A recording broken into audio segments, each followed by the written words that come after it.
Thank you, Mr. Chairman. And just to answer your question quickly, perhaps if we didn't let people in and out of prison, lower felonies to misdemeanors, and generally not obey the rule of law, we'd have a lot less gun violence.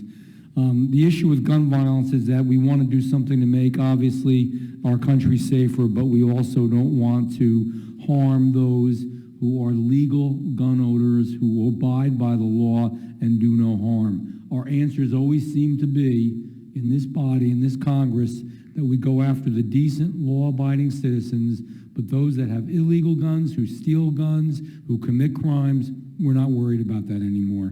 So that's my sense of that issue. But I wanted to go on.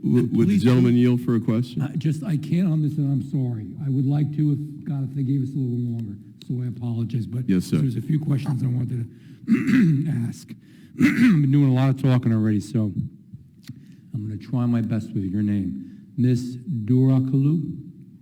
Okay, thank you. And thank you for being here. I have to admit, it was only recently that the State Department's Global Engagement Center came to my attention. I've been in government a long time, 25 years, and I've been here in Congress for 5 years. Yet it seems every day I am still learning of yet another office in our government tasked with the responsibility of censoring Americans on social media, all under the guise of national security. So quickly, can you please answer the following for me?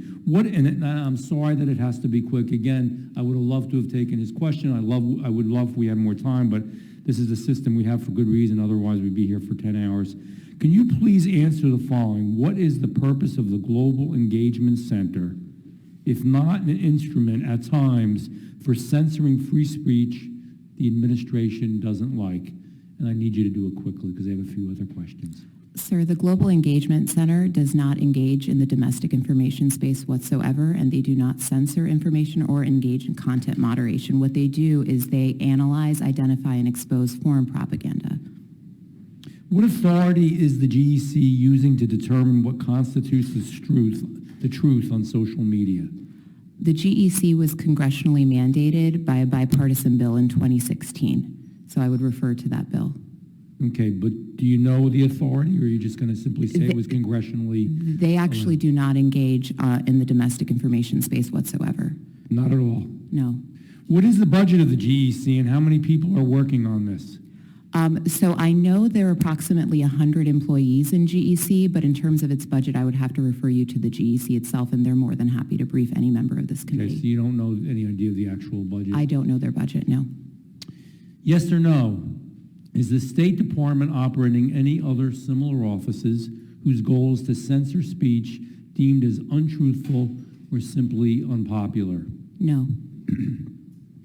I have to give it to you. I very seldom get a direct answer from anybody. Well, I am a fellow Rutgers alum, sir, so maybe it has something to do with it. Yeah, so when you're in Jersey, you're tough and you're straightforward. The current administration's relentless encroachment on our First Amendment rights is deeply concerning to me. It is especially unnerving considering that the present head of the department, Secretary of State Anthony Blinken, orchestrated the intelligence community letter that was used to undermine the Hunter Biden laptop story, leading to censorship of the New York Post story on this matter. So there is a concerning pattern of suppressing speech coming from the leadership of this administration. Maybe it's not you, but Anthony Blinken has a lot to answer for. And it seems evident that nearly every agency from the State Department to the HHS and the DOJ is embroiled in efforts in some way to suppress free speech on nearly every topic.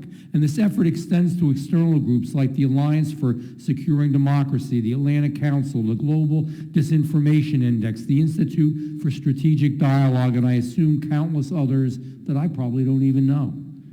Given the government's overwhelming involvement in looking into America's conversations, it is crucial that this committee rigorously exercise its oversight role and its responsibility. Because I find it very hard to believe that these actions haven't also ensnared a considerable number of innocent Americans. That's why on April 18th, the committee submitted a letter to Secretary Blinken requesting documents and information relating to the department's possible coercion and collusion with companies and other intermediaries to stifle free speech. We're still waiting. We're still waiting for a response to that request. Yes or no? Can you provide an estimate for when the committee can expect to receive these documents? If nothing's wrong, if everything's good, if everything's right, you should want to turn them all over. Sir, we actually did respond, and we've provided 4 productions that equals nearly 1,200 pages, but it's on a rolling basis, and we expect to provide more. My understanding there is much, much more that we didn't receive. And we'd love an accurate accounting of that, because that's also Congress's job and responsibility. And I'd say yes or no. Can the State Department guarantee the delivery of an unredacted documents as per our request by August 1st? Sir, we provide everything, and some of that includes redactions, but we're happy to work with your staff on an accommodations process on those redactions. I hope you will, and I hope you really mean that, and I hope it's only redacted when it's matters of national security. It's been this committee's experience that constantly areas are redacted, and not just with you folks, but in general, that just don't need to be, and it's not national security. So I hope you will. Congressman, can I respond to that? Yes. I personally reviewed the 4 tranches that we provided to this committee, and I could say the vast majority is not redacted, and when it is, it's due to personnel information, privacy, and some of the implementers of the Global Engagement Center have faced threats from foreign actors, and that's the reason why the redactions are there. And I appreciate that. And just to close up, there's so many different departments, so many different agencies, so many people looking into, for lack of a term, personal stuff and personal freedoms. The most important freedom, more than security, is to have freedom. Freedom is more important than security. If we give up our freedom in America, we've given up everything. And I fiercely believe that, and I thank you. I yield back.